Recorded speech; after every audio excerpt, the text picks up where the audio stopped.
because I missed adding in the elevator music at the beginning. So Yeah. we're all off. We Yeah. used to have a system, Allie. No. Okay. So we are recording. This is office hours from Base Camp. This is where we give you a face-to-face-ish behind your screen audience with outdoor industry brands. And today, in this case, an educational institution. So we have CU Boulder here. They have a really cool outdoor industry graduate program. It is a remote MS. And we have Catherine, Natalie, and Cassie here. They all represent different elements of CU Boulder. They're going to answer our questions first, and then they're going to answer your questions if you have them. And Allie will explain how that works. Yeah, absolutely. And I'm just so excited about this office hours because Jenna, I mean, we get this question about grad school at least weekly, if not more often than that. People are always wondering, should I go to grad school? Should that be my pivot into the outdoor industry? So I'm really excited to hear the answers tonight and kind of get a little bit more feel for this program, which I know from having worked with you all, it's quite flexible in the way that you can implement it into your life. So I'm really excited to hear that. And so the way that things will work tonight is Jen and I will kind of kick things off. We'll hear some intros from our guests, hear a bit more about the program. And as you have questions, please pop them in the chat. We will be keeping an eye on the chat. And then as we feel like they are relevant, we will call you up so you can ask them on camera and, chat with our guests directly. And we try to get to everyone. So hopefully we will get to everyone's questions. That doesn't always happen. Sometimes we get completely peppered. So we will do our best. And then if we don't get to anyone, we send contact information around after. So you can at least get your burning question answered. All right. So Catherine, would you like to kick us off? Let us know who you are and tell us a bit about how you're affiliated with the program. Yeah, absolutely. Thank you so much for having us. My name is Catherine Robinson. I use she, her pronouns. I am the Enrollment and Communications Manager for the Outdoor Recreation Economy Program at CU Boulder. So it's really from the moment that you decide that you're interested in learning more, I'm really the primary contact to help you. I host events, I will answer your questions, we can schedule calls to chat about the program, help you get connected with any resources and answer any questions that you have, all the way up through ultimately enrolling in the program. Also wear lots of other hats like communication, social media, newsletters, getting to interact with rad folks like you at Base Camp to help get the word out about our program. So very excited to be here. And next, I'll turn it over to Natalie. Thanks, Catherine, and thanks to everyone for having us. I'm Dr. Natalie Uidi. I go by she, her pronouns, and I'm one of the lead faculty for the Outdoor Recreation Economy Program. In particular, I lead the graduate certificate in community economic development and the outdoor rec economy. And by that, what we're really talking about is how do we build resilient and sustainable communities through outdoor recreation? And yeah, I'll pass it to Cassie. Thanks, Natalie. Hi, everyone. I'm Cassie. I go by she, her pronouns as well. I am a student in the master's program, and I am part of the first cohort to go through the classes. So I started back last August, a year ago, when it first was developed. And so I will be bringing the student insight into things today. And I currently work for Outside as one of their attorneys. Okay, amazing. So we kind of want to do not a speed round, take your time, but we would like an overview of the program. So someone, probably Catherine, tell us about the cost. This is what people care about. Let's just start here. Yeah, absolutely. So just an overview of the program. I want to kind of introduce it and its full concept. So the Outdoor Recreation Economy Program at CU Boulder is the only program of its kind in the nation, the only graduate program to focus on the full and holistic outdoor recreation economy. So the program is focused at the intersection of public lands and natural resources policy, community economic development, and the outdoor industry, and then sustainable businesses and how to lead a sustainable business in the outdoor industry. So we really have a lot of different opportunities to engage at the intersections of those areas. We also weave diversity, equity, and inclusion throughout the entire curriculum. It is a core component of the degree and a core value of our team. And the program is designed to be very flexible. It's fully online, can be engaged in a variety of different ways. So you can start as small as just taking individual courses, brushing up on new skills and knowledge. You can complete a graduate certificate in the Outdoor Recreation Economy program. You can choose one of those areas, or you can stack 3 of those certificates into a full master's degree. So lots of different flexible options within the program. I'll go to cost next, Jenna. So this is a fairly affordable graduate program, fairly affordable, comparably, you know, that higher education is notoriously not inexpensive, but compared to something like an MBA that averages between $50,000 and $100,000 a year, we're a very affordable program. We do have very similar tuition rates for in-state and out-of-state students. So we worked very hard. We're a fully remote program and we have students from all over the country and in some cases internationally. So we wanted to make sure that this program was very affordable for both Colorado residents and folks who are located elsewhere. And the total cost, of course, will depend on the way in which you engage. So if you're just earning a graduate certificate, you're going to end up spending less than if you're earning a full master's degree. But for comparison, the out-of-state master's degree, the highest price level is still shy of $25,000. A graduate certificate is around $10,000. So that is sort of the general tuition rates. We have lots of different ways that folks fund the program. We have some folks who are able to take a slow pace and take courses as they're able to pay for them and self-fund. We have some folks who are able to utilize the tuition benefit from their employer, and we are happy to help facilitate that process and get you any resources that you need. We also do have some folks who utilize federal financial aid to complete the program. Amazing. I would love to hear some, I guess, examples of what does the day-to-day life look like for maybe a few examples of students that you have in your program, like if you can think of specific people and how they're kind of fitting it in. Yeah, let's start with that. Yeah, Cassie, would you want to start? And then I'll add in some more. Yeah, so when I first started the program, I kind of jumped all in as a student. I quit my job in big law at a law firm because I just couldn't take being a lawyer anymore. And the first few months I was a part of the program, I was able to just completely be a student. I think that is very rare amongst our students that we have currently. Most hold a full-time job as well.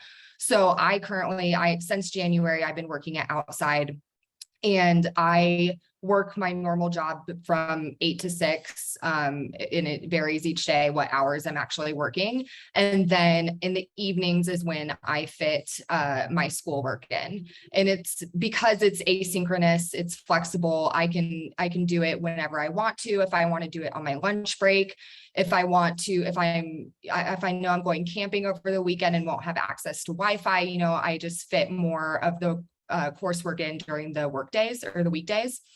And I know other people, they do it the reverse of me and they get up early and that's their time for schoolwork. So it just really just depends, but that's the beauty of the program. And it being asynchronous, you really can just fit it to what works for your schedule. And especially as it relates to if you do have a full-time job.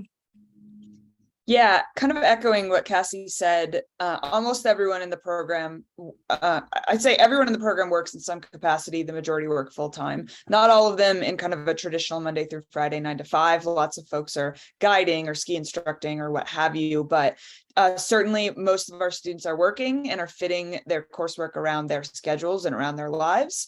We do have a kind of a weekly module system. So there is coursework due each week, but when you complete it is up to you. For the majority of the courses, except for the project courses, which are the experiential opportunities to apply everything you're learning to real world challenges. So folks do it, on their lunch break is a great example, working on discussion posts and assignments and projects and all kinds of different stuff as their schedule allows. And I just want to jump in there as well and mention, for all of those reasons that have been mentioned, that's why it's asynchronous. That's often a question we get from incoming students is, do we miss something by not having that synchronicity? But what we've found with online education is that often the stress of simply just getting students together to try and organize a time where every single person can be present, because people are international, people are across the country, people are traveling, it just doesn't work. And rather, I think, as Cassie mentioned it, students really appreciate that flexibility to do the coursework on their time. What's going to work best for their families, for their friends, for their outdoor adventures. And as faculty, we're really supportive of that.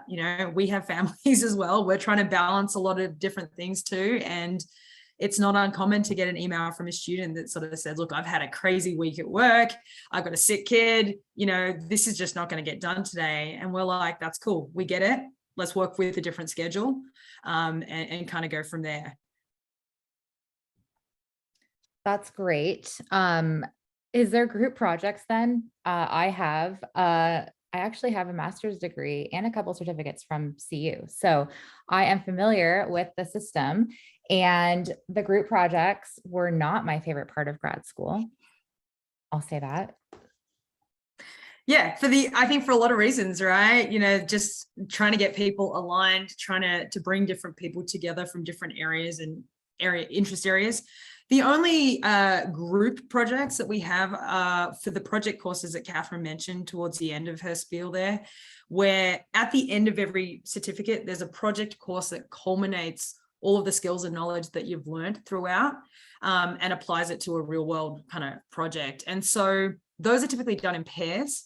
As a new program, those are in their first iteration. So it is a work in progress. We're interested to see how it's going to go this fall, because it's the first time we've had to run these project courses, but we're really tailoring it to the individuals. So we're aligning people with their interests, and we're making sure that, we're trying to pair people who have similar work styles and, timeframes and how they work together. Helen, Awesome. I was going to ask that question also, if you want to come on up and do it for me. Helen, we can also answer based on the chat if sometimes folks can't unmute based on where they are in their lives at the moment.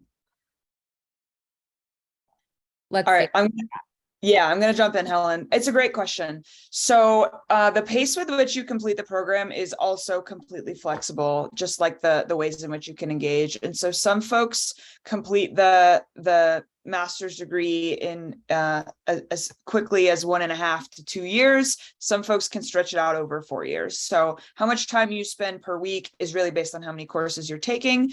As a general rule of thumb, we like to recommend that for each course that you're enrolled in, you spend about 10 hours a week on your coursework. And that includes consuming the lectures and the assignments and working with your classmates and discussing the content and all that kind of stuff. So if you're enrolled in a course, you should be planning to spend about 10 hours per week. If you're enrolled in more than one course, it goes from there. Should I grab Mark's question too while we're on it? Or actually, Mark, what I'll do is I'll put a link in the chat so that you can peruse each of the different certificates. I'm happy to answer Lawrence's question too, because I think it's a great one. It's an important one because we're not about creating education for education's sake. Sure. If you don't mind, Natalie, can you just either call him up here or repeat it for the video, because the video people won't see the transcript. Yeah, I'd love to have Lawrence come up. That's like something that I think is unique to office hours, and would love to encourage that community participation. Thank you. Yeah, sure. Thanks. The question that I asked was, what was the market demand for this? Like, what necessitated the creation of this program? I'm kind of curious whether it was like an internal community thing, or whether this was through the grapevine, through the broader community in the industry, and saying, hey, we need educational programs. And then is there a precedent that's out there? Are you modeling this program after something else that's existing out there and maybe tweaking it? your preferences, or is this like a net new going boldly where nobody has gone before kind of thing? Those are really great questions, and it's kind of a little bit of everything, to be honest. So I would say in terms of the demand, let's start there. So we have within our department, we have an on-campus 2 years master's degree, which is called the Masters of the Environment program. And that covers a whole range of different sustainability areas that are separate to the outdoor industry, like sustainable food systems, energy, urban resilience. And we were looking to build a specialization specific to the outdoor industry because we had a lot of student demand. A lot of folks who come to Colorado for the degree were like, why aren't we doing anything in the outdoors? Like, this is Colorado. There's so many topics we could be tackling as it relates to sustainability. And naturally, through a lot of the work with communities, with different organizations, we were interfacing with a lot of outdoor companies.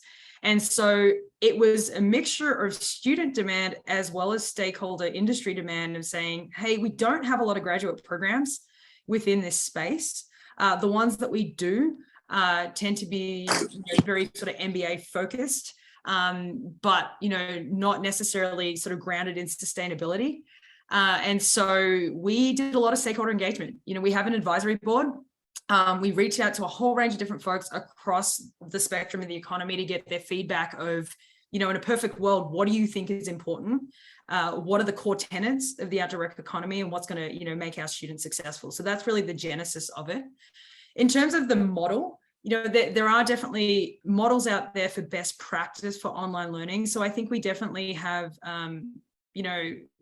adopted some of those. And so, like Catherine mentioned, things like having, sort of weekly modules, having assessments or something due in every week is a great online best practice so that students stay up to date, because it's really easy to get behind, human nature. If you don't have anything, due for 3 weeks, we tend to leave it till that 3rd week. And so little things like that.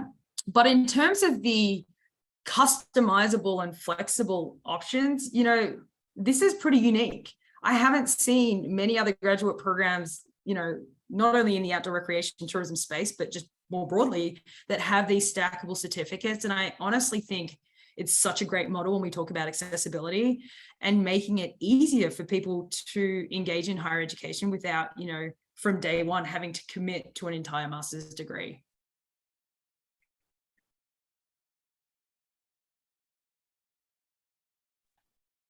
Perfect.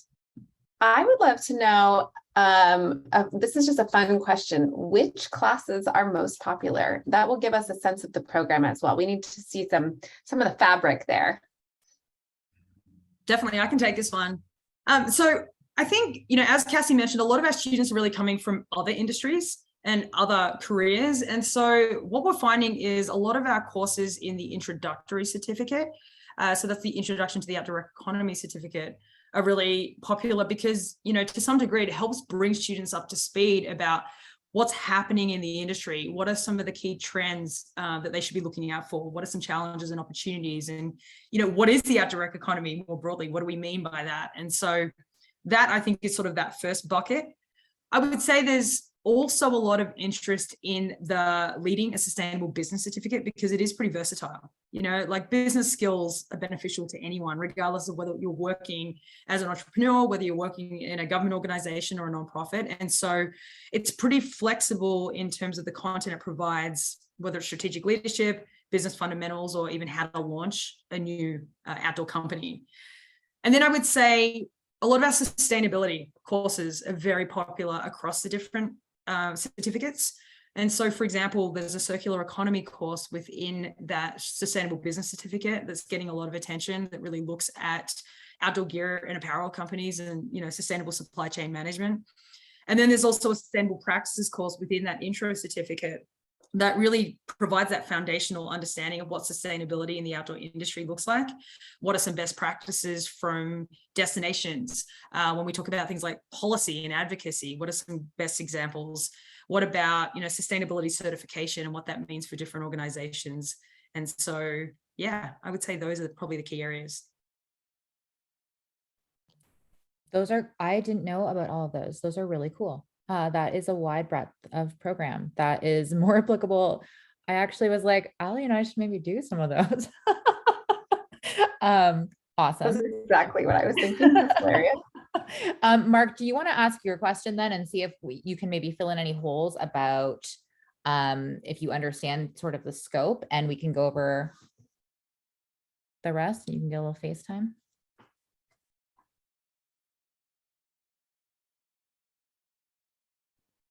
Sorry, me, Mark? Or is there Yeah, another you, Mark? Mark. Sorry. Okay.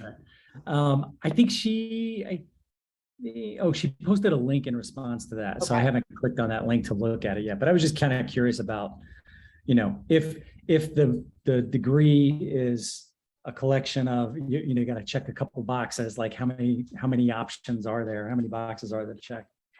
Yeah, it's a really great question. And though I put the link in the chat, I'll also expand on it a bit. So the degree, master's degree option is stacking of 3 graduate certificates. So you can earn a certificate that stands alone. You can take that credential with you back out into the industry and put it to use right away, or you can stack 3 of them into a master's degree. So the options are, there's a certificate called Introduction to the Outdoor Recreation Economy. And we like to joke that that certificate is a mile wide and an inch deep. So you learn a little bit about a lot of different things. As Natalie mentioned, right? You learn about different industry trends and what's going on. What are all of the different components of the outdoor recreation economy?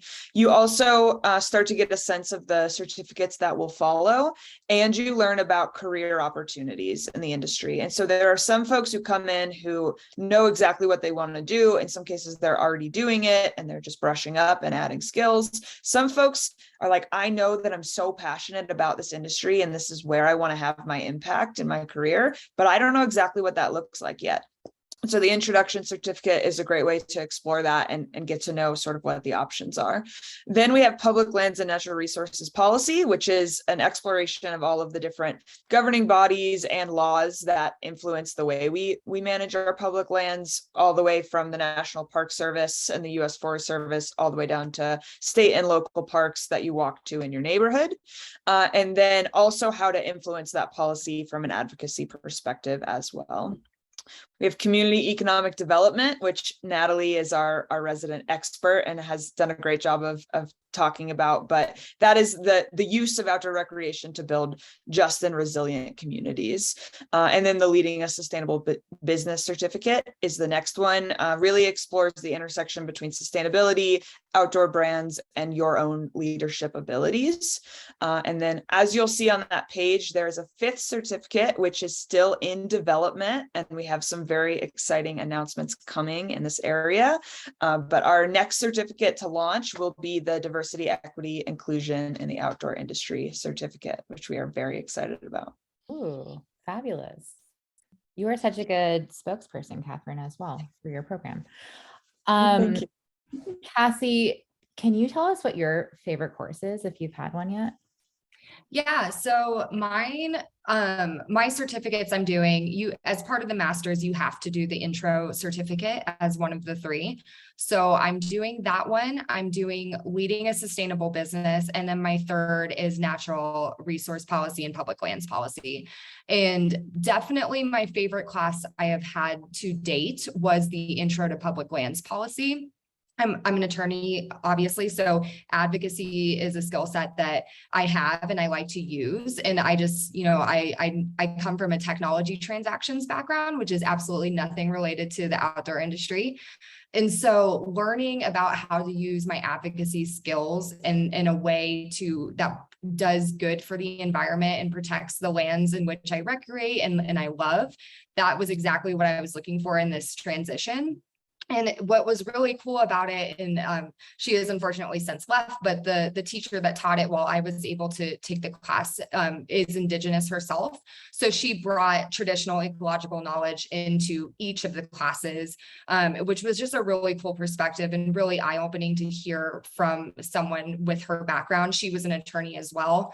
So it's topics that you're not taught about in a normal class setting, and it was just really eye-opening and I absolutely loved it. that one, 100%, the circular economy one that Natalie mentioned, that was my second favorite because it's just a skill set and knowledge base that I did not have going in. And it can get very in the weeds and complicated fast, but it was presented in such a well-rounded way for us to digest it very easily. And it definitely, got me thinking more about the circular economy, and it's every day in this industry that topic grows more and more and how often it's discussed. So it's, it's imperative to get that knowledge. Awesome. It sounds like such a rich program, just so much diversity in terms of the topics and the breadth and the depth, and sounds really, really cool. And so I think that Christopher's question is extremely pertinent, because while the content is super rich and full, I think his question speaks to where you can take it. So Christopher, would you like to come up and ask your question? Yeah, thank you. My background is in advertising and marketing. I've been in an agency environment for about 12 years. And it's exciting. I mean, especially if you're, managing millions and millions of dollars every year and you have to give an answer for every dollar you spend, that's actually exciting. At the same time, I really don't care about underarm deodorant. I rather focus on something that I'm passionate about, which is the outdoors. And one of my bucket list life goals is to visit not just visit, but hike through all 63 US national parks. I'm up to 62, so I have one left. Thank you.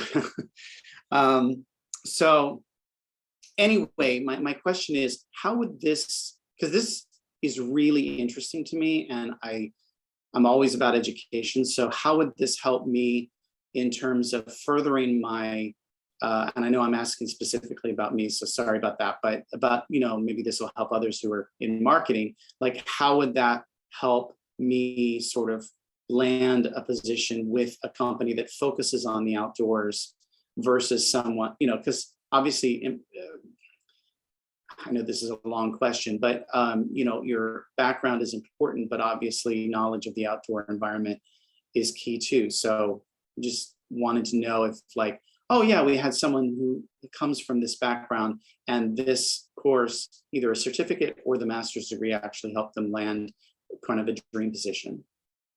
Yeah, absolutely. First and foremost, I'll say that we're a program full of pivoters. So most folks do come in with some background and in varying degrees unrelated. Sometimes it's more related than others, but I think Cassie is actually a great spokesperson for this because she made a big career transition. Of course, she didn't start in marketing, but Cassie, I'd love to have you talk a little bit about how you were able to take what you brought in and use the program to apply it. Yeah. So before I started this program, I had already begun, I knew I wanted to be in the outdoor industry and had already begun sending out resumes, multiple a week, trying to get my foot in the door. And all I kept hearing from people, I mostly did not get responses back. I had nothing on my resume that showed I actually had a demonstrated interest and passion in this industry, other than just saying, like, I'm a snowboarder, I'm a hiker, in like an interest section. And so, that was a little discouraging. And then once I joined the program and I have that on my resume now, I was talking to the teachers, Mark Gasta in particular, who is he leads the Leading a Sustainable Business certificate.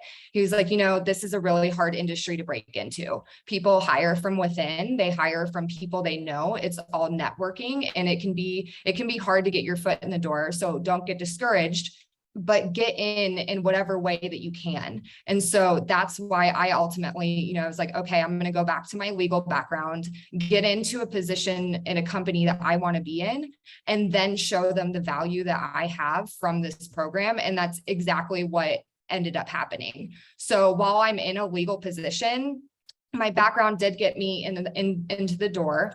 but now I'm using the knowledge I have as it relates to sustainability and the circular economy, and showing that value elsewhere. And it might not be part of my job description per se, but I'm able to work with other colleagues and bring the skills that I have from this program into my day-to-day. And I know that I wouldn't have had that opportunity if I didn't have this master's program as part of my resume, as part of my career story going forward. Now it just opened a ton of doors once people saw that. And, it's also from a networking perspective, people love to talk about it and hear what classes that you're in. And it was absolutely a part of my process, my interview process at Outside, that people were like, oh, not only are you just an attorney, you actually have a demonstrated interest by way of this master's. So it was a talking point. The value just having that brings is, it's great, and people see it and it actually helps. And I can sort of build on what Cassie's talking about there, Chris, and say that I think one of the greatest values that a program like ours brings beyond the content within the courses is that networking piece. All of us who are faculty, whether it's leading the different certificates or, instructors that we've brought in from industry to teach individual courses, we all have extensive networks within our particular space. And I think one of the things that we're really passionate about doing is opening up those networks to our students. I think in many ways, we're often the biggest cheerleaders for our students, especially when we know you're passionate about getting into a particular company or getting into a particular area, and bringing the skills that you have. And so I would honestly say a good portion of my job is writing those emails, connecting folks on a professional level, but even on a personal level. There's a lot of cool people in the outdoor industry, and sometimes it's a matter of saying, like, what, Cassie, I think you're going to really get along with this person, and you guys should have coffee and go out and hang out, and that leads to something. And I think that building relationship piece is something we really emphasize, and we encourage our students to start early on in the program and not leave, until right at the end when they're about to graduate and look for a job. Right. So, and I'll just build onto that. So like getting my position with Outside, Mark was able to be a reference for me. I was able to conduct informational interviews with them before my formal process. And I'm currently moving to a different part of Colorado. I reached out to Natalie a few weeks back being like, hey, I know you're really tied into this outdoor rec community in this county. Do you know anyone that I could get connected with out there? She shot back a list of like 4 or 5 people, and I'm already connected with them now. So the faculty will do everything and anything to help their students succeed too, which is just a great resource. I will co-sign that too. Jay, I'm going to bring you up to ask your question in a second, but the network was literally the #1 thing I got from my graduate degree. Also, like, I learned how to deal with increasing degrees of stress, which is cool, I guess. But the network, my very first job, which was launching an aerospace accelerator with the chief scientist of the Air Force Academy. So a cool job I got because my grad school professor was asked if she knew anyone. And she said, yep, I know Jenna. So, and a lot of my colleagues have said very similar things. So it is just amazing. I will also say on LinkedIn, when someone messages me personally and says, I am a grad student at here, I am much more likely to answer that message. I just feel like, yeah, I got to help you. Like, it's this thing that I'm pulled to. So absolutely something to leverage. And I mean, Cassie is right. It's such a show of effort. It's so good to see someone that cares about professional development. That means that you're probably going to do that if you're on my team too. You're going to push to always be better. So it's really a cool message to send. But Jay, I think that your question kind of rolls into the networking thing.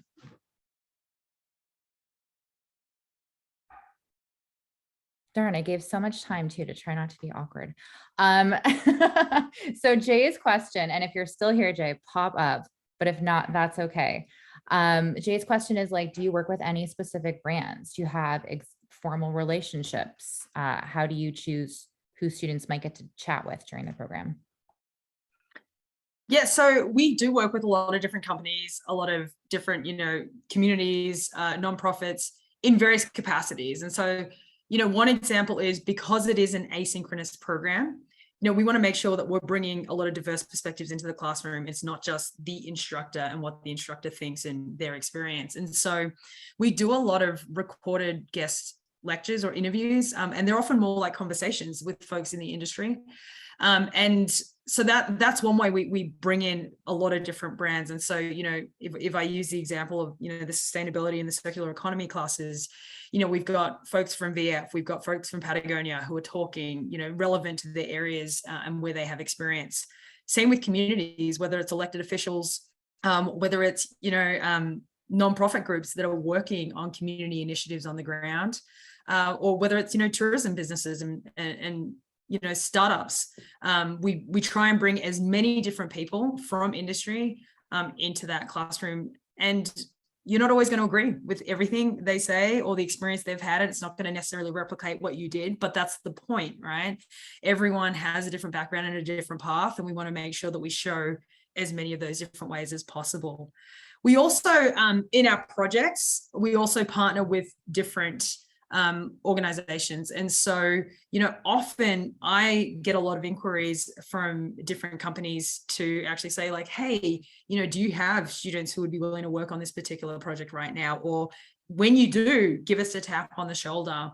And so, again, those could be outdoor alliances. Those could be companies like Cotopaxi, VF. I don't want to name any one particular, company, because honestly, we work with so many, and none of them in a formal capacity where we have, like a signed MOU or contractual agreement. It's nothing like that.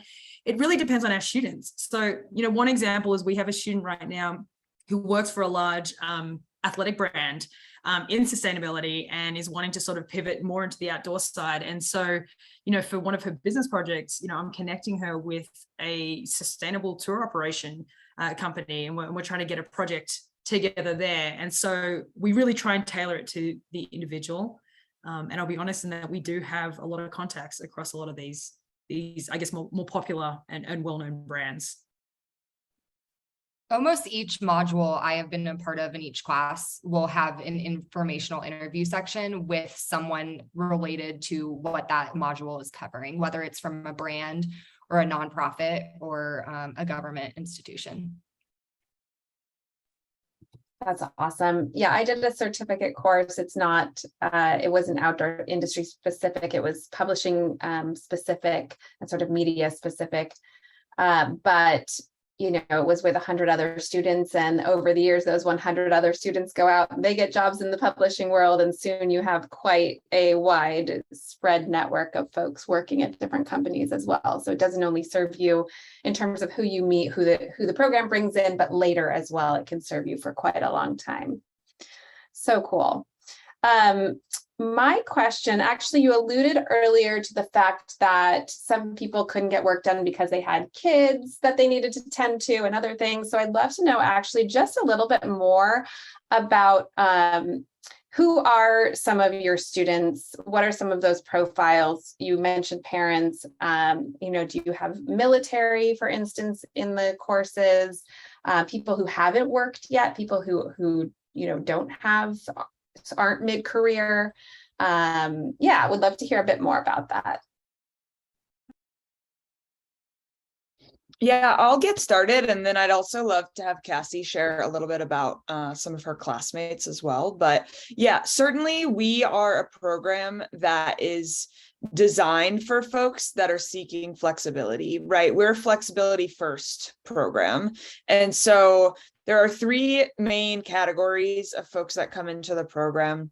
The first group, and likely the smallest group, but certainly a good sized group, is folks who have not worked. They're kind of getting started. Maybe they've had a seasonal summer or two or winter or two. But they're fairly fresh out of undergrad, so they're really looking to launch their professional career, and they want to launch that career in the outdoor industry. Certainly, we have those folks. The second group, and really the largest group, are people who are pivoting. So they have started a career in an unrelated or somewhat related field.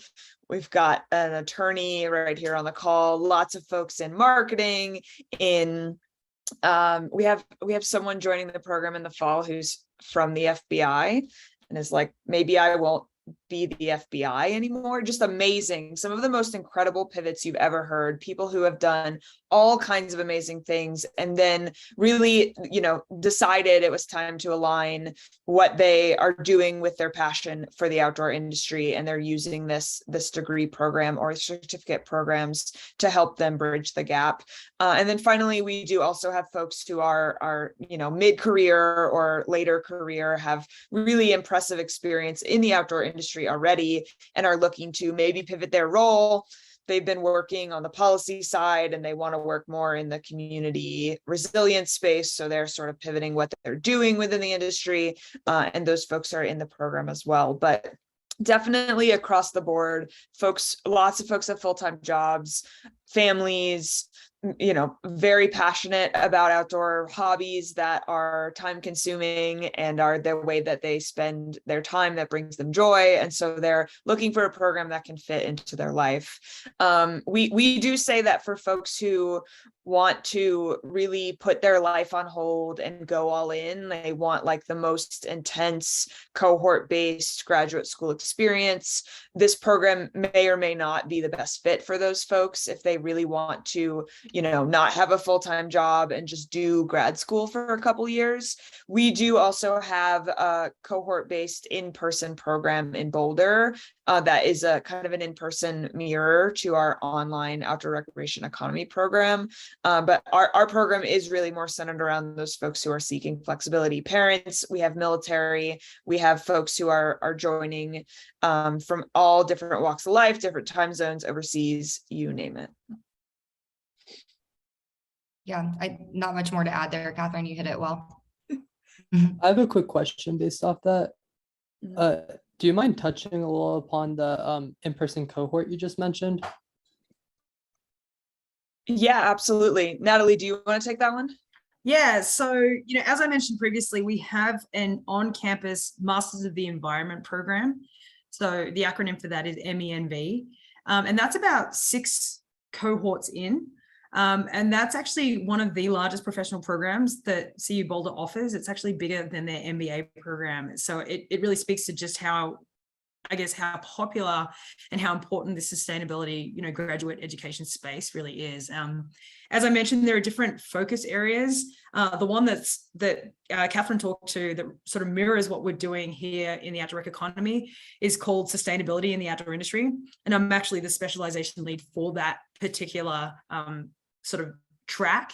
There's also a sustainable food systems track, a renewable and sustainable energy, environmental and natural resource policy, and urban resiliency and sustainability. And the fantastic thing about that program, it's a 2-year master's.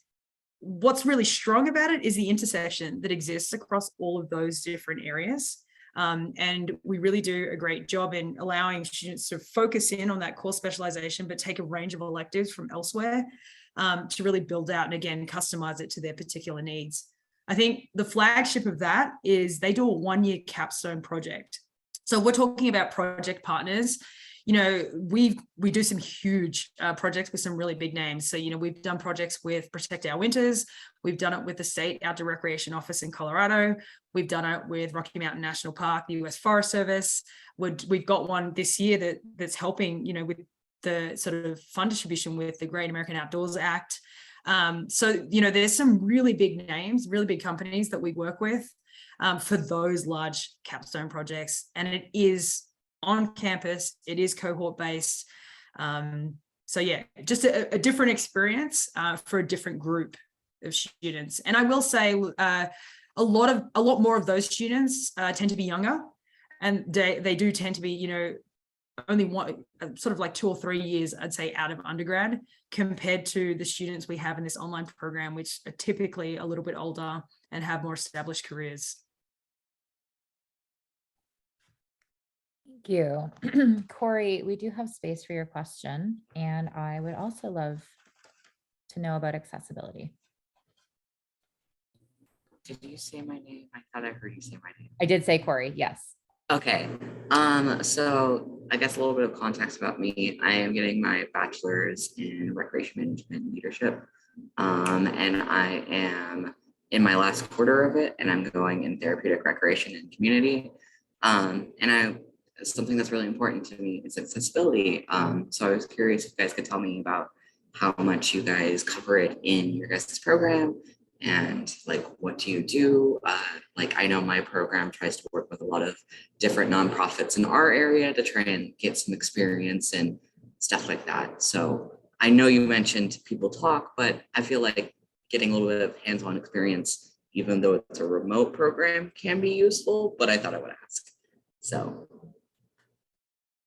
that's a great question, Corey. And I can talk, as the lead faculty for the Community Economic Development Certificate, because this is probably where, a lot of your experience aligns with and a lot of your interest areas.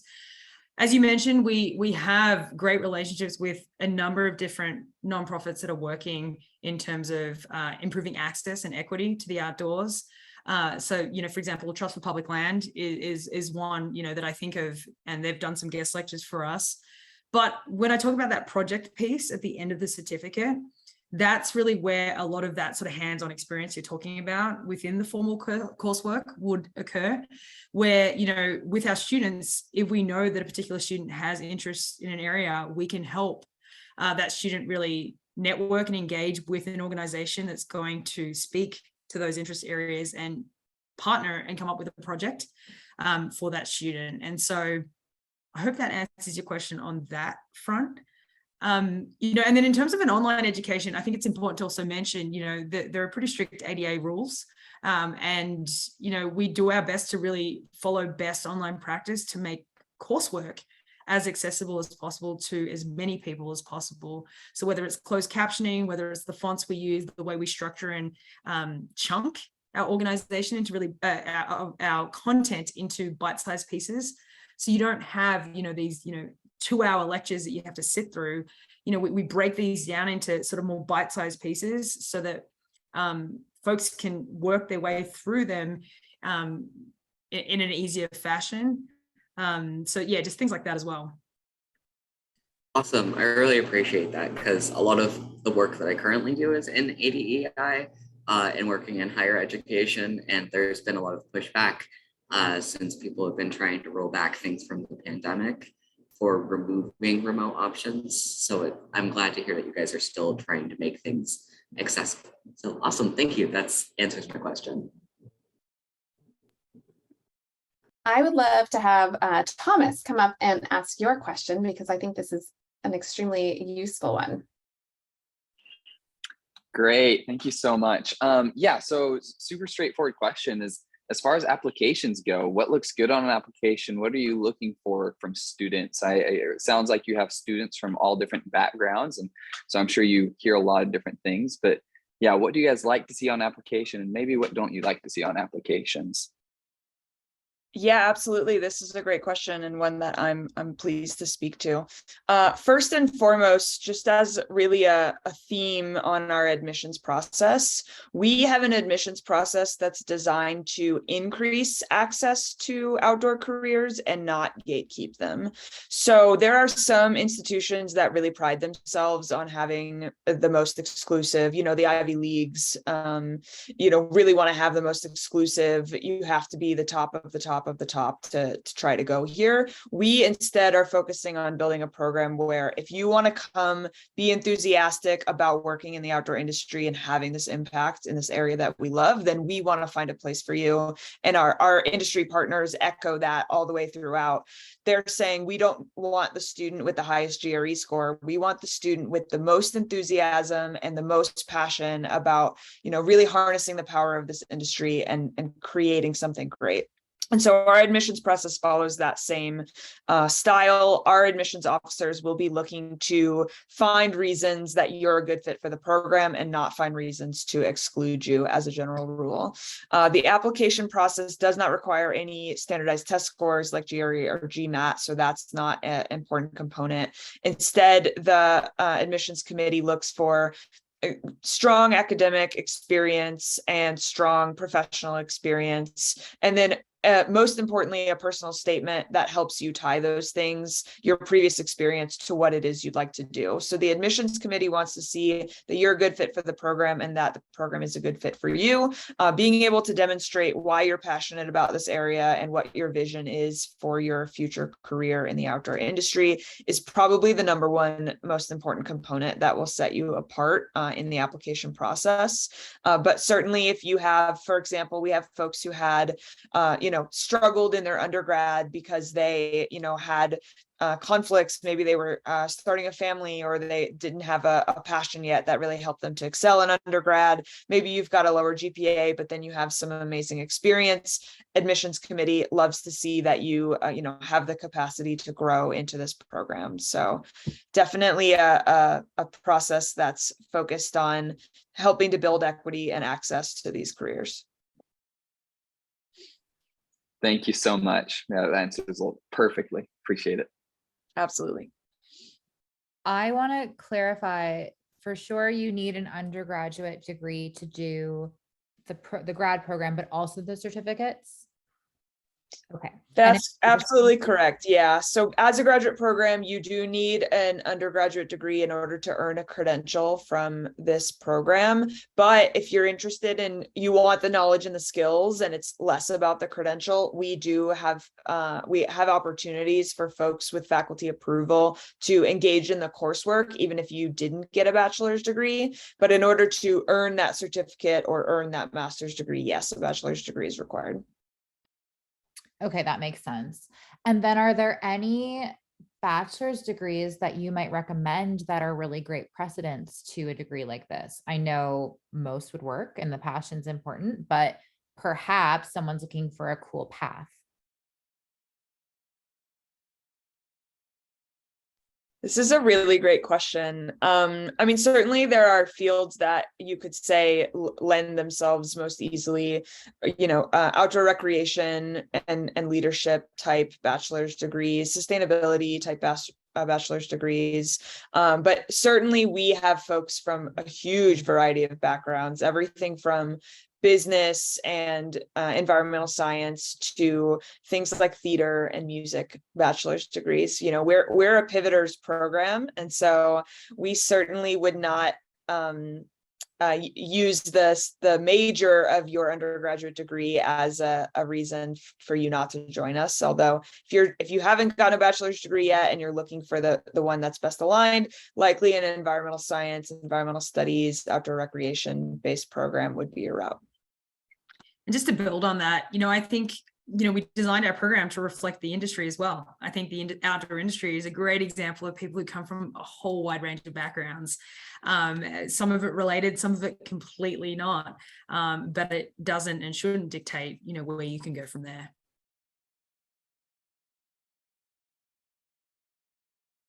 So in just thinking about the fact that this is a pivoters program, sort of how 101 is the content? Because some of the terms that have been thrown around here, for me personally, I'm like, what does that even mean? I don't know what that is. So you mentioned people coming in with theater backgrounds and other backgrounds. How do you, generally guide them into different business principles and things like that? That's a great question. So this is, I think, one of the biggest challenges that we face, and we talk a lot about as faculty, but it's also one of the coolest things, I think, is the fact that you need to meet people where they are with graduate level education, particularly in this kind of space where it isn't like a really specialist area, like, mechanical engineering or something, And so what we do is we provide a lot of that 101 fundamental content, if we're talking about sustainability of the circular economy. We don't assume that anyone taking that course understands what those terms are or how they've been used. But we also recognize that there are folks who have backgrounds in this area and don't want to be paying graduate level education fees to learn about, Sustainability 101. And so we really work hard to what we call scaffold or level our coursework. And so, often there is that core engagement that we say, look, you need to watch these videos, you need to engage with these readings and check out this podcast. But there'll often be a lot of additional content for folks who want to go deeper and further. maybe because they already know a lot of that stuff. And so the core is a refresher, and then there's all of these additional applications, and we make it very specific to the outdoor industry. And so that everyone feels like the course is meeting them where they're at. And we recognize for folks who aren't familiar with the space that sometimes it can look overwhelming, but we help walk students through it. And so again, they can sort of get what they're ready to get out of the program where they are. Super cool. I imagine that's a challenge. So thanks for speaking to that. Melis, I hope that's how I say your name, and I'm glad that you made it in. Did you want to ask your question? Sure thing. So I was just curious if there's scholarships available for either or the MS program or the certificate programs. It's a really great question. And unfortunately, at this time, there are not a lot of great scholarship opportunities. We are working with some organizations to develop scholarship opportunities, but at this time, there are three main ways that folks fund the program. Self-funding, and the program really helps you to do that by letting you set your own pace, and so you can take coursework at the schedule that is the best fit for you. We have lots of students who are utilizing a tuition assistance benefit from their employer, and we work very hard to help students take advantage of those opportunities. And then we do have some students who are using federal financial aid, which for graduate education almost always comes in the form of student loans. And so for those students, we work very hard to ensure that they have really got a really strong grasp of the return on investment and what they want to do. Maybe if you are in a position where you might be using federal financial aid and you're not quite sure what you want to do yet in the industry, maybe we advise you to take a beat and maybe reapply again next year and spend some time getting clarity, because we want to make sure that folks who come into this program emerge from this program with a really strong career path and a strong ROI on those loans. And we are certainly working on providing scholarship opportunities and expect to have exciting updates in the near future on that front. I just want to piggyback on what Catherine said there is, we recognize, I saw there's a question earlier regarding accessibility to the program and the fact that we are really focused on diversity, equity, inclusion, and justice. But, graduate level education, we recognize is often out of reach for a lot of marginalized communities and minority communities. And so this is definitely a priority for us. To be completely frank, there are some steps that just have to occur within a university system when you start with a new program. And so we're hoping, as we mature in the coming years, this is an area we can develop further, much like we have in the on-campus program, where we have some really great diversity leadership programs and scholarships and sort of mentor programs. Those kinds of things take time to develop, but we're definitely working on them in the background.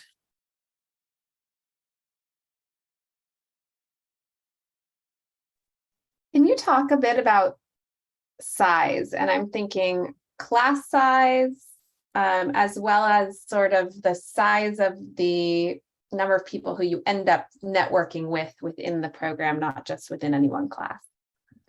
Yeah, absolutely. So our class sizes on average tend to be between 10 and 20 students at any given time. There is a cap on each course of 30 students, so you won't have more than 30 students. If enrollment exceeds 30 students, we open another section of that course in order to ensure that folks are able to take it and have a what we call in higher education the student to faculty ratio, where you're getting really that personalized attention and that faculty member's ability to dedicate time to developing your skills in the industry. As a program, we are a 3 start term program, so you can start in fall, spring, and summer. So you can kind of join the program whenever it fits best for you. And so throughout our first year, we've seen about consistent numbers in fall, spring, and summer. And so we're up to about 60 active students spread across the master's and certificate programs. And we tend to see about an even split between the two so far, where we have about half of our students pursuing one certificate and about half pursuing the master's degree. and who you can network with, oh my gosh, goes so far beyond who's enrolled in the program, right? Natalie has spoken to that. We attend conferences and trade shows, things like Outdoor Retailer. We invite our students to join us for those.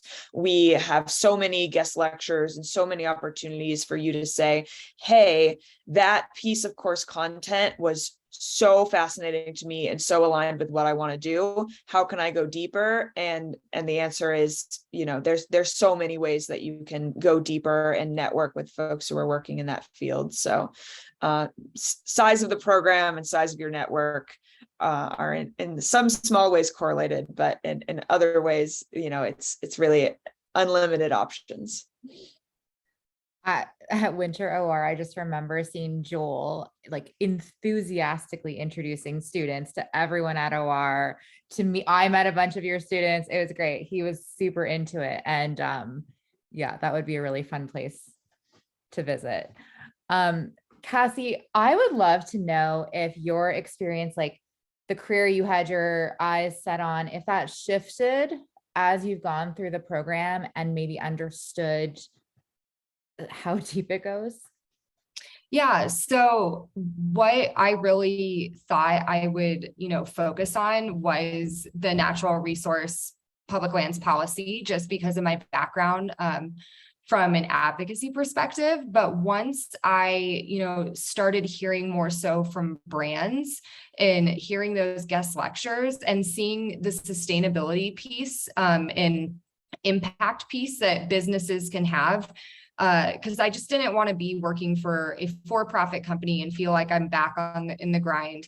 But when it was reframed as, outdoor recreation companies really have this great platform to do both well and good, then that opened my eyes up to that whole other area I hadn't considered before. So like right now, I am one of those people that I chose the master's because I wanted to keep my options open. I didn't know where exactly I wanted this program to take me, but more so, the more I take classes, the more I'm like, people that are directors of sustainability or impact, head of impact within the brand, that seems like a great route to take. And I would love to eventually head that way. And it's not anything related to what I thought I would get out of this program. I thought I would for sure be like, I still want to use my legal skills. I want to work for a nonprofit, but it has completely changed. And, it could change in another year. Who knows? And that, like, you just keep learning with each of these classes. And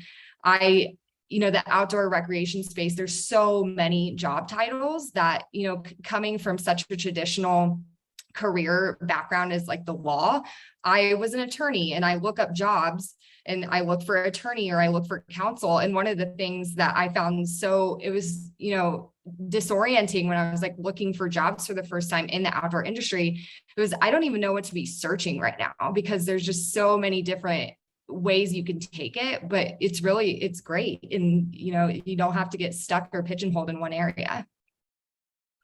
So just one cool thing I want to throw in there that I know Catherine's been working on, to speak to Cassie's point, when you come from a different industry, you're not as familiar as a lot of us who are in here with the lingo, with how we frame different positions and what that actually means, what those titles mean. And so, much like Basecamp, puts out a newsletter that highlights different roles and opportunities, we do the same and we tailor it for each of our certificates. So we say, I lead the community economic development piece, and so many students are like, what is this? Like, it sounds cool, but what does it mean?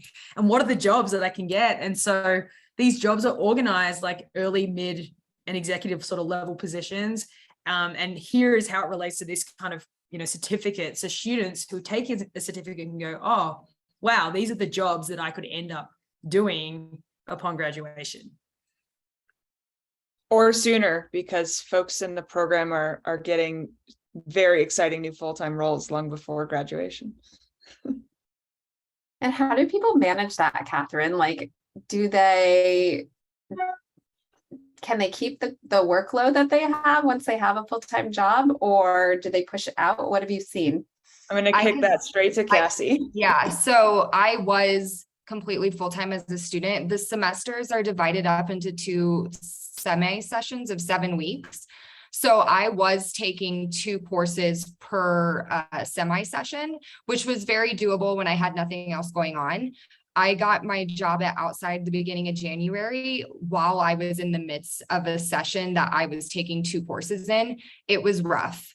I felt like I wasn't engaging as much with the material as I wanted to. And it's like, why am I paying for this if I don't get to, engage how I want? So since joining or since getting back into full time, I only do 1 class per semi-session now, and it's much more manageable.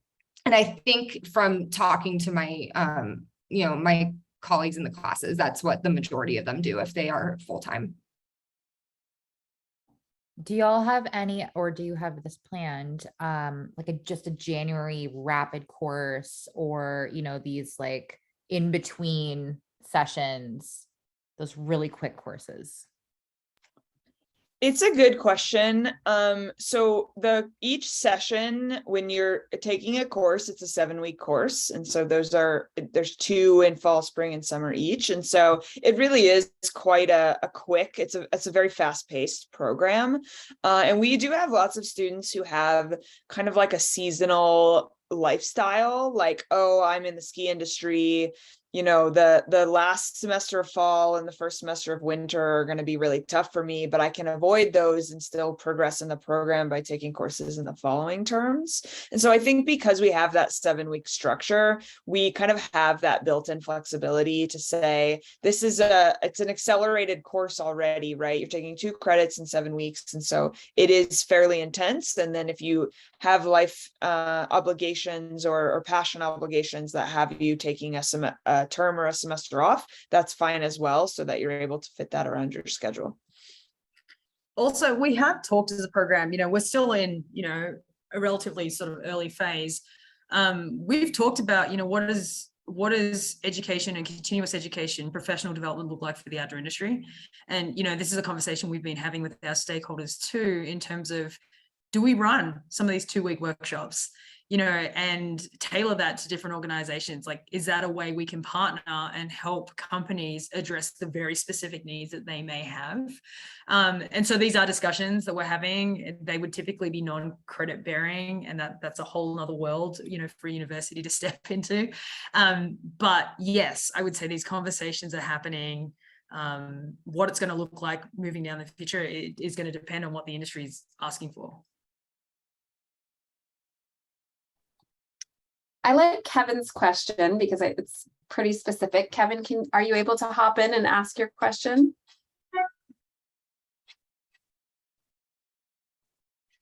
Oh, it looks like maybe he's hopped off already, but his question was, how could this program benefit more of a guide or an expedition style company, someone who works at an expedition style company?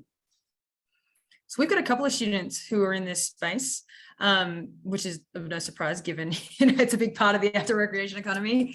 And they're taking it for different reasons, to be honest. I think of one student who's really focused on wanting to be much more active within her community.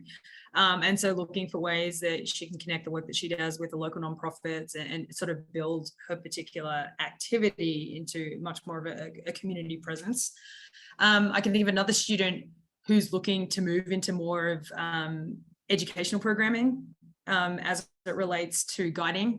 And so wanting to move into those sort of assistant director positions within this space. So still staying within the guiding realm, but on a more educational side for, whether it's for a university, whether it's for an educational environmental center, those kinds of positions.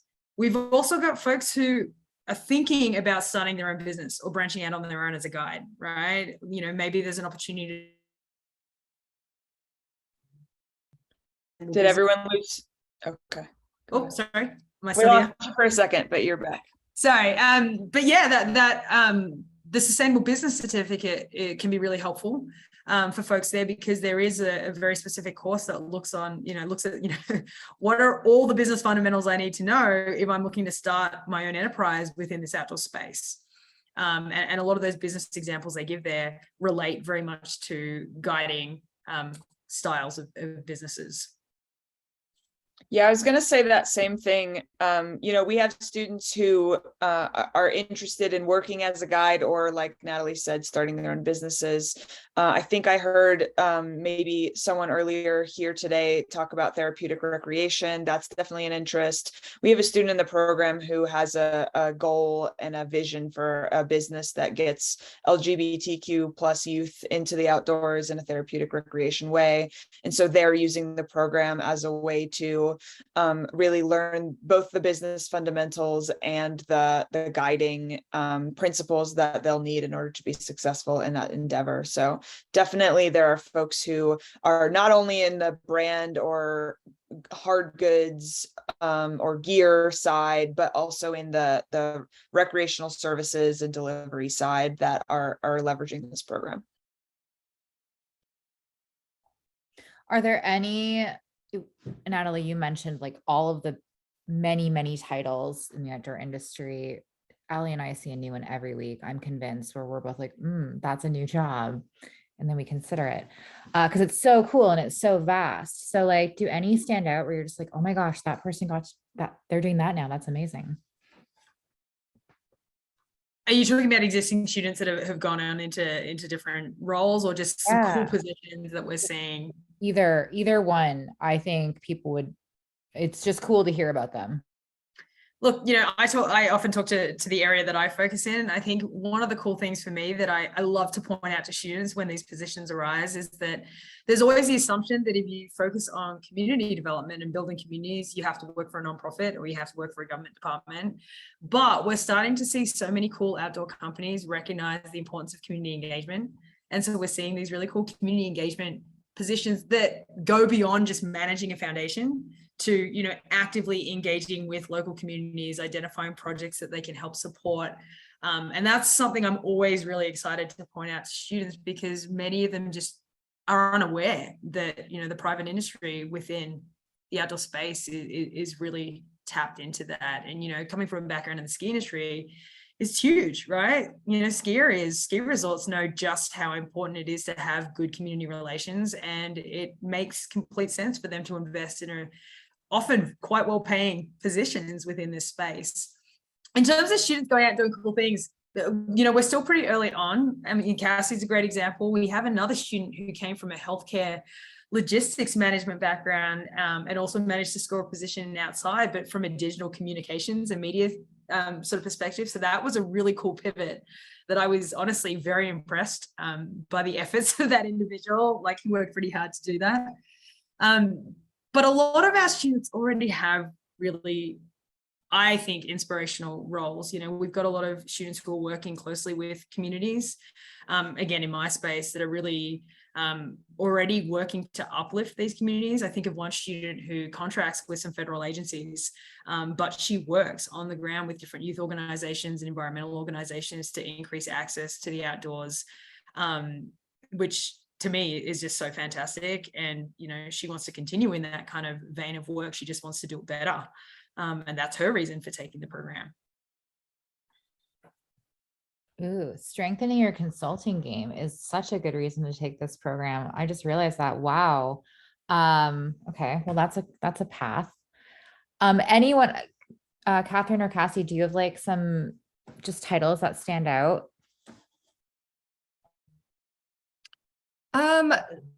One of the ones, like I said, that like I now like look for in jobs when I, receive the Basecamp newsletter or just elsewhere on LinkedIn are, a policy director, whether that relates to from just anything relating to advocacy is just, popping up like crazy, whether it's like Natalie said, it's related to community engagement, or, I think her name's Annie, the head of sustainability at Cotopaxi. I think part of her title now is like head of impact as well. And so like those positions, the more I see them come up, that's what I'm keeping an eye towards to, eventually be my North Star when that time comes. I think Natalie and Cassie covered it for me. So speaking to the community thing too, Basecamp just hired for that position, and Tiara's on this call, so it's cool. We recognize how important that is too, and we opened a position for her. And the sustainability thing, oh my goodness, because not only is the outdoor industry leaning that way, but almost every company needs that head of impact, head of sustainability, just to do a good job, whether they are making a product to help you go outside or not. Many people want to just weave that throughout all aspects of their life. So it's really quite a good idea for a career path, in my opinion. Yeah, Outside just opened its Find Your Good advocacy portal, which is where we partner with partnering nonprofits to be a donation portal to them. And it's being run by our head of sustainability, but she has no one that works underneath her. But because I am dialed in with her as part of our like employee sustainability team, I am now getting that background and experience with her. As just like an example of how this works in a bigger brand.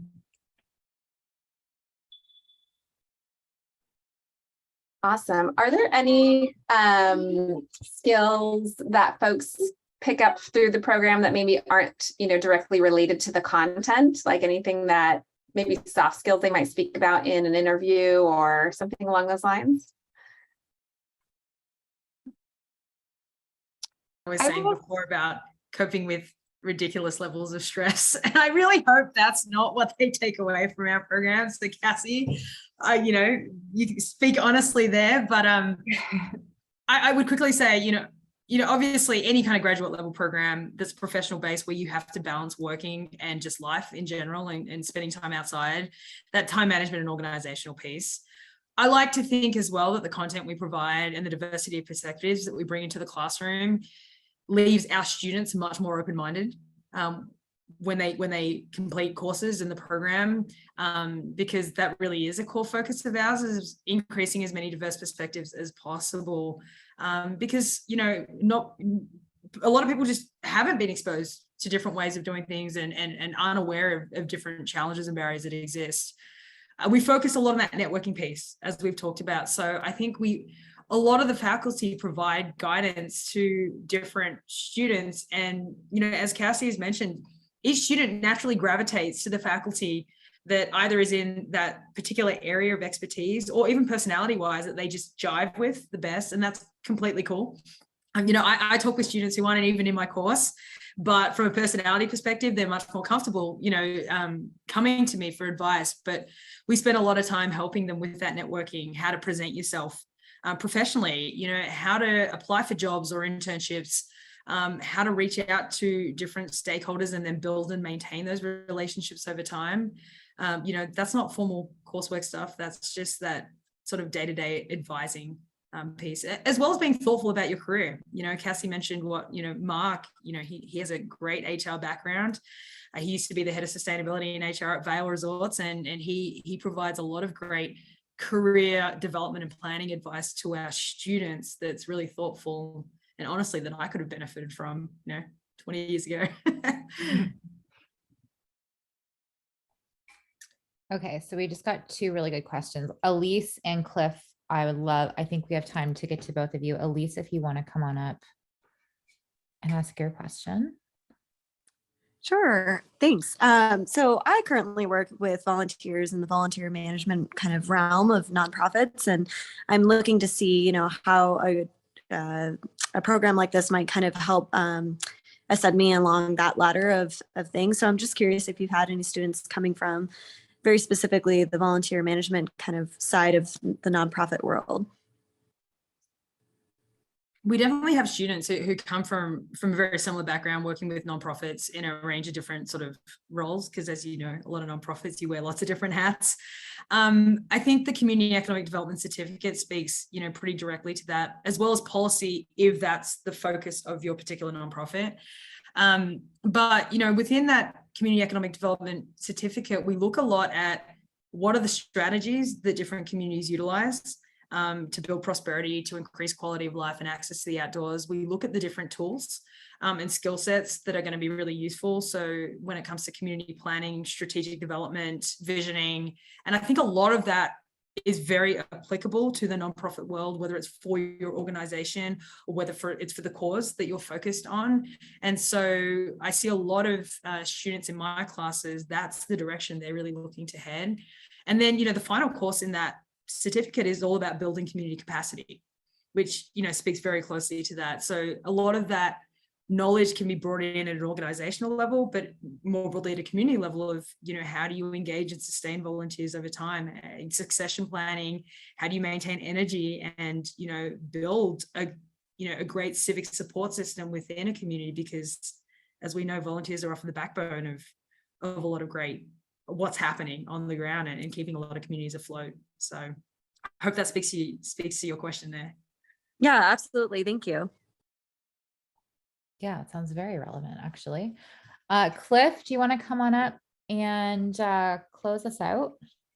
Yeah, sure. Although I apologize for this big kind of infinite question at the last minute. And it's really, I guess, something that Natalie has been talking about for most of the session. But, this community economic development program, I think, is really interesting because there's so much happening at the grassroots level.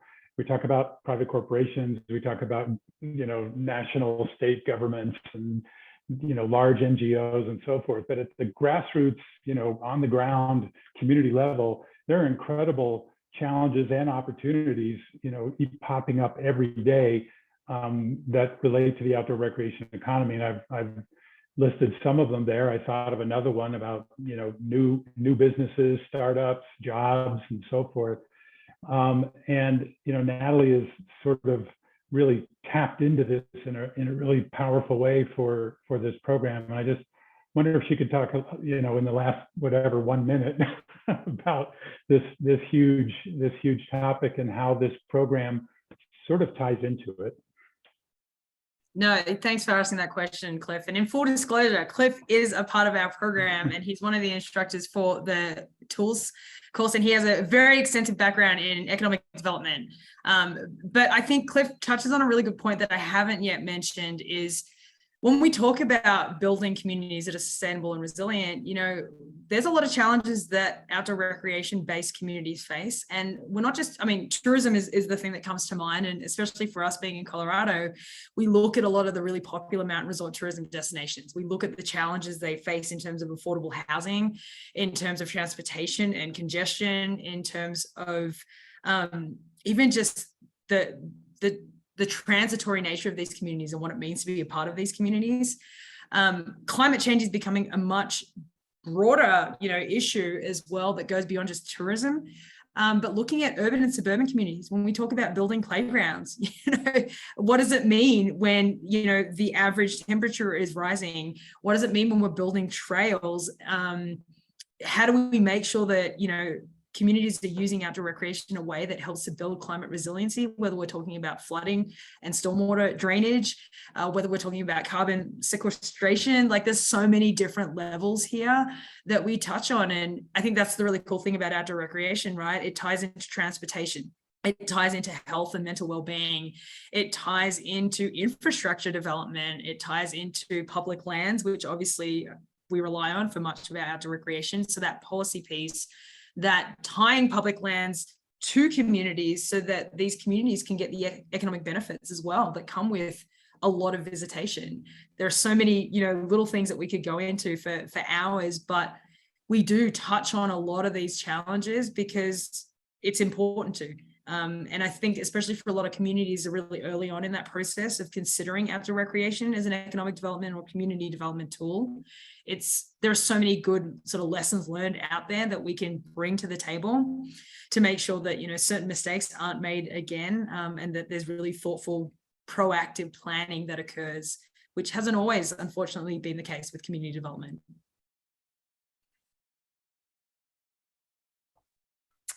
Awesome. That was a really great way to close this out, I think. I would love to thank our hosts tonight. I think that the questions were incredible. You really gave a really holistic viewpoint of what this course could be for so many people. And it's obviously, I will think about this program when I hear the word pivot or flexible. Catherine, you've done a great job of that. So I hope everyone else does too. And our hosts have been very gracious in allowing us to put their contact info up on the Office Hours CU Boulder website. So we will send over a recording of this session in case you want to watch it again. And the website is up now. You can find it many, many ways, or you can wait until that email comes into your inbox if you'd like to chat with them directly. Thank you, Jenna, so much for having us. And it's been great to chat with everyone and answer your questions. I'm going to go ahead and put the website in the chat here to our program, just in case you had any questions that didn't get answered this evening. You may be able to find them there, or you can reach out and we'd love to hear from you. Thanks so much, everyone. Yep, we are theoutdoorindustry.com, or absolutely go to that link in the website, and it's colorado.edu/program/ORE/ just in case someone's listening. That's great. Thank you, everyone. Thank you for having us. Thanks. Bye, everyone. Bye.